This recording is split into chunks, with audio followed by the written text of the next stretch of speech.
یہ ایک شعر ہے جو علامہ محمد اقبال کا، جو ہم بچپن سے سنتے آئے ہیں کہ محمد سے وفا تو نے ہم تیرے ہیں،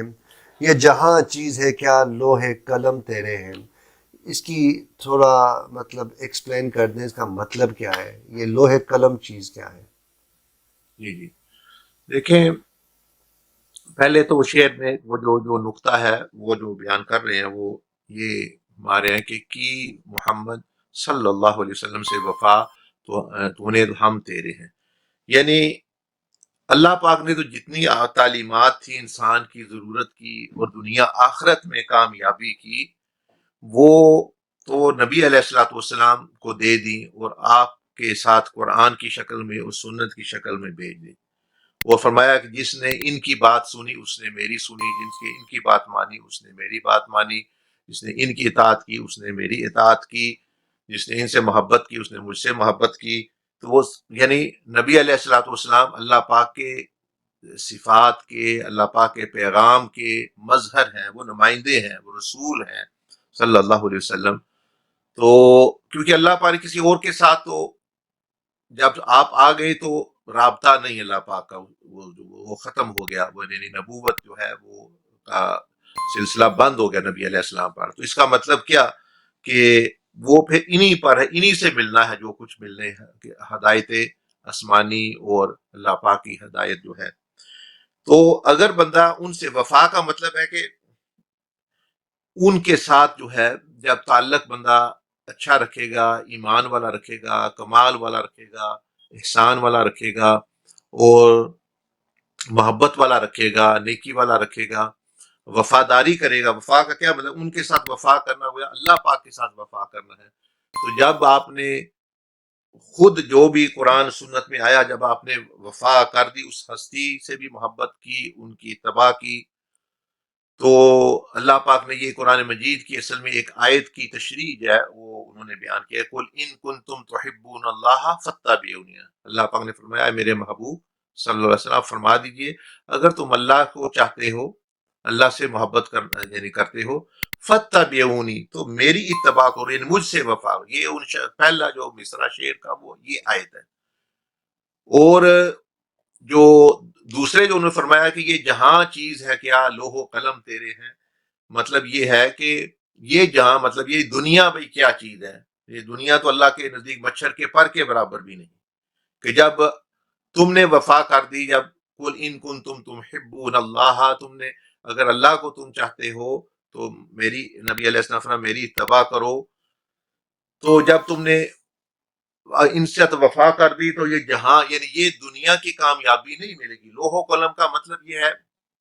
کہ یعنی لوح جو ہے وہ یعنی یہاں اللہ پاک نے تقدیر لکھی ہے، قلم جو ہے یہ یعنی اختیار، یعنی جو ہونا ہوتی ہے، ہونے والی چیزیں۔ تو مطلب یہ ہے کہ پھر تمہاری مرضی، تم جب اللہ اور اس کے رسول کی مرضی پر چلو گے تو اللہ پاک جو ہے پھر وہ تمہاری مرضی جو ہے وہ پوری کرے گا۔ تو جو تم چاہو گے وہ ہوگا، جب تم یہ کرو گے جو اللہ چاہتا ہے، پھر جو تم چاہتے ہو وہ ہوگا۔ تو اللہ پاک نے مثلا چاہا کہ بندے ایمان لائیں، وہ تقوی اختیار کریں، صحابہ کرام نے کیا، تو اللہ پھر جو انہوں نے چاہا کہ ہمیں اللہ پاک حکومتیں عطا فرمائے اور اسلام پھیلے، پھر وہ ہوا۔ جیسے اللہ پاک فرماتے ان تنصروا اللہ ینصرکم، تم اللہ کی مدد، اللہ پھر تمہاری مدد کرے گا۔ تو وہ جو دوسرا ہے، یہ جہاں چیز ہے کیا لوح و قلم تیرے ہیں، تو مطلب یہ کہ آخرت میں بھی تمہیں کامیابی ملے گی، دنیا میں بھی کامیابی ملے گی۔ اور وہ جو دوسری اسی آیت کا دوسرا جو حصہ ہے، جس نے فرمایا کہ اگر تم میرا اتباع کرو گے تو اللہ سے محبت کرتے ہو تو میری اتباع، پھر کیا ہوگا، اس کا رزلٹ کیا ہوگا؟ یحببکم اللہ، پھر اللہ تم سے محبت، اور جب اللہ تم سے محبت، جب محبوب تم اللہ کے محبوب بن جاؤ گے تو پھر جو تم چاہو گے وہ ہو۔ پھر گویا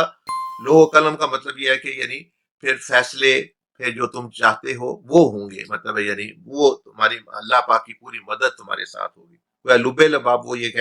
فرما رہے ہیں کہ تم وفاداری کبھی شیطان سے نہ کرو، شیطان کو چھوڑ دو، لوگوں سے وفاداری اور یہ چیزیں مطلب ہے کہ جو اللہ اور اس کے رسول صلی اللہ علیہ وسلم کے خلاف ہیں لوگ، یا کوئی بھی تم مقابلے میں آتا ہے، کسی سے نہ دنیا سے وفا کرو، نہ شیطان سے وفا کرو، نہ مطلب ہے کہ یعنی خلق سے۔ تم وفاداری کا جو اپنا دامن ہے وہ حضور علیہ السلام صلی اللہ علیہ وسلم کی طرف آ جاؤ، اور وہ کیونکہ اللہ پاک کے ہی رسول ہیں، نمائندے ہیں، تو تم نے گویا اللہ سے پھر وفاداری کی، اللہ پاک کی وفاداری میں تم آ گئے، اور جب تم نے یہ کر لیا تو یحببکم اللہ، تو جب اللہ پاک تم سے محبت کرے گا، رسول اللہ صلی اللہ علیہ وسلم تم سے محبت کریں گے، تو پھر جو ہے وہ ہوگا جو تم چاہتے ہو، یعنی لوح و قلم کا مطلب یعنی ڈیسیجن میکنگ کہہ لیں، یعنی فیصلے کہہ لیں، جو بھائی وہ ان کا تقدیر کے ساتھ تعلق ہے، پھر جو ہے جو تم چاہو گے وہ ہوگا، یعنی جب تم یہ شرائط جو ہے وہ پوری کرو گے۔ تو یہ وہ فرما رہے ہیں، اور یہ واقعی بات حقیقت ہے کہ ہم چاہتے ہیں معاملات ہماری مرضی کے ہوں، اب ہم خدائی طاقت تو خدا کے پاس ہے، اب ہم اس کے خلاف چل کے کیسے اپنی مرضی پوری کر سکتے ہیں؟ پھر اتنی رکاوٹیں آئیں گی۔ لیکن اگر ہم نے اللہ اور اس کے رسول صلی اللہ علیہ وسلم کی مرضی پوری کی تو پھر یہ پورا نظام، فرشتے کیا تو قدرت کیا تو نظام کیا اور آخرت کیا، یہ ساری کی ساری جو ہے پھر وہ بندے کی خادم سمجھ لے بن جاتی ہے۔ قبر جو ہے وہ بھی کہتی ہے، جب بندہ، نبی علیہ الصلوۃ والسلام نے فرمایا کہ جب نیک بندہ قبر میں جاتا ہے تو وہ قبر کہتی ہے کہ جتنے بھی لوگ میرے اوپر چلتے تھے تم ان سب سے زیادہ مجھے محبوب تھے، اب